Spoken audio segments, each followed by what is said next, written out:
మన ప్రభుని యేసుక్రీస్తు నామమున అందరికీ ప్రైజ్ ద లార్డ్.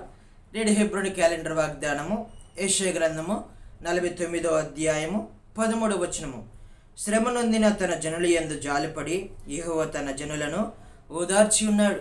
దేవుని యొక్క జనాంగము, దేవుని సొత్తైనటువంటి ప్రజలు ఈ ఉదయకాల సమయంలో హెబ్రోని క్యాలెండర్ వాగ్దానము, దేవుడు శ్రమ నొందినటువంటి తన ప్రజల ఎడల దేవుడు జాలి కలిగినటువంటి దేవుడుగా ఉన్నాడు. వారిని ఓదార్చి బలపరిచినటువంటి దేవుడుగా ఉన్నాడు. ఇక్కడ 49వ అధ్యాయంలో యాకోబు గారు మనకు కనిపిస్తూ ఉంటాడు. 2వ వచనంలో, నేను గర్భమున పుట్టగానే యెహోవా నన్ను పిలిచెను, తల్లి నన్ను ఒడిలో పెట్టుకునేది మొదలుకొని ఆయన నా నామమును జ్ఞాపకము చేసుకొనెను. కాబట్టి ఈ ఉదయకాల సమయంలో దేవుడు గర్భమున పుట్టినది మొదలుకొని ఆయన పిలిచినటువంటి దేవుడు. మన దేవుడు నమ్మదగినటువంటి దేవుడు. గర్భమున పుట్టినది మొదలుకొని మనలను, మన యొక్క ప్రవర్తనను, మన యొక్క తీరు ప్రతిదీ దేవుడికి తెలుసు. అందుకని దావీదు భక్తుడు, నేను కూర్చునుట, లేచుట, పనుకొనుట ప్రతిదీ దేవునికి తెలుసు.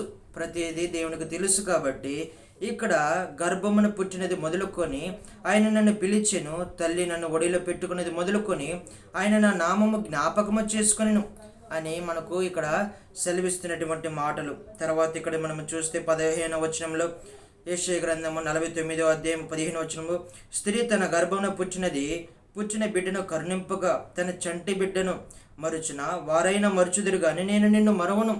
దేవుని వాగ్దానము, స్త్రీ తన గర్భమున పుచ్చిన బిడ్డను కరుణింపక తన చంటి పిల్లను మరుచున వారైనా మరుచుదురు గాని నేను నిన్ను మరువను. కాబట్టి శ్రమ నొందినటువంటి జనాంగాన్ని దేవుడు జాలి కలిగినటువంటి దేవుడుగా చూస్తున్నాడు. ఎంతైనా వారి ఎడల నమ్మకమైనటువంటి దేవుడుగా ఉన్నాడు. వారి శ్రమ నొందిట దేవుడు చూసి ఓదార్చేటువంటి దేవుడుగా ఉన్నాడు. వాళ్ళని బలపరిచేటువంటి దేవుడుగా ఉన్నాడు.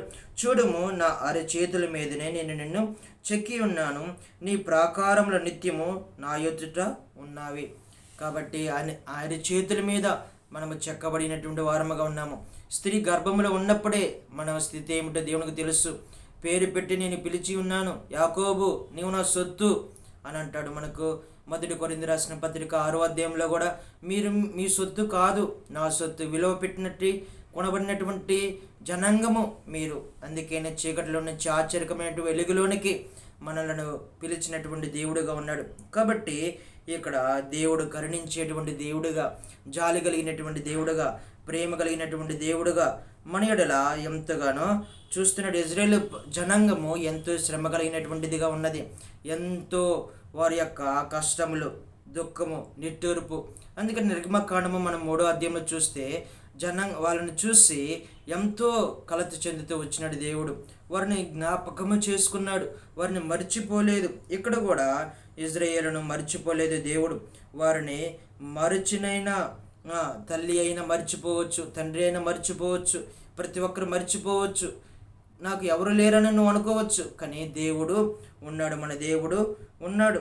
కాబట్టి ఈ ఉదయకాల సమయంలో దేని వాగ్దానం మన ఎడల చూపిస్తున్నటువంటి ఏమిటంటే 14వ వచనంలో, అయితే సియోను యెహోవా నన్ను విడిచిపెట్టి ఉన్నాడు, ప్రభువు నన్ను మరిచి ఉన్నాడని నీ అనుకొనవద్దు అనుకొనుచున్నది.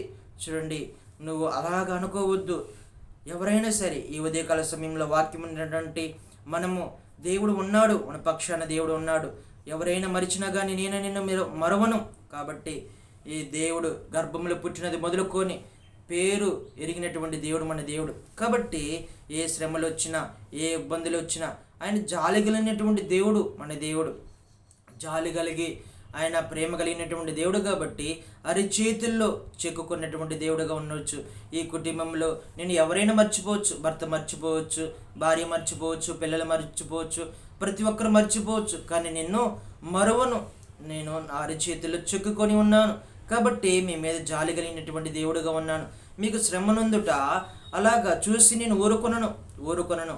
మీ కష్టాలు, మీ శ్రమలు, మీ బాధలు, మీ ఇబ్బందులు ప్రతిదీ నేను తీసివేస్తాను.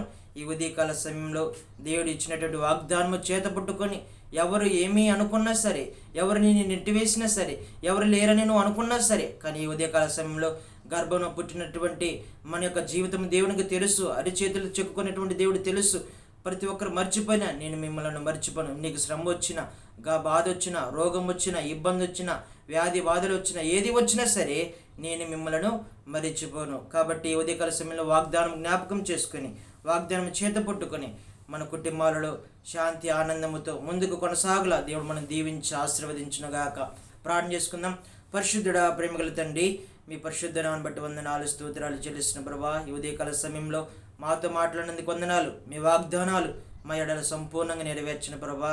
తల్లి గర్భంలో ఉన్నప్పుడు మమ్మల్ని గుర్తెరిగినటువంటి దేవుడు, అరచేతులు చుక్కున్నటువంటి దేవుడు, మాకు శ్రమనుందుట ప్రభా మీరు చూసి సంతోషపడేటువంటి దేవుడు కాదు, జాలి కలిగినటువంటి దేవుడు, ప్రేమ కలిగినటువంటి దేవుడు ప్రభా. అలాంటి కుటుంబాల్లో ఎవరైతే ఇలాంటి పరిస్థితులు గుండా వెళుతున్నారో వారిని కనికరించండి, కృప చూపించండి. వారి మీద జాలి కలిగినటువంటి దేవుడుగా ఉండి వారికి కావాల్సిన ప్రతి అక్కరితో మీరు తీరుస్తారమని ప్రార్థన చేస్తూ, తండ్రిగా తల్లిగా మీరు ఓదార్చి నడుపుతూరమని ప్రార్థన చేస్తూ, ఈ నా ప్రార్థన ప్రభువైన యేసుక్రీస్తు వారి పరిశుద్ధ నామములో ప్రార్థించి అడిగి పెట్టుకున్నాం తండ్రి.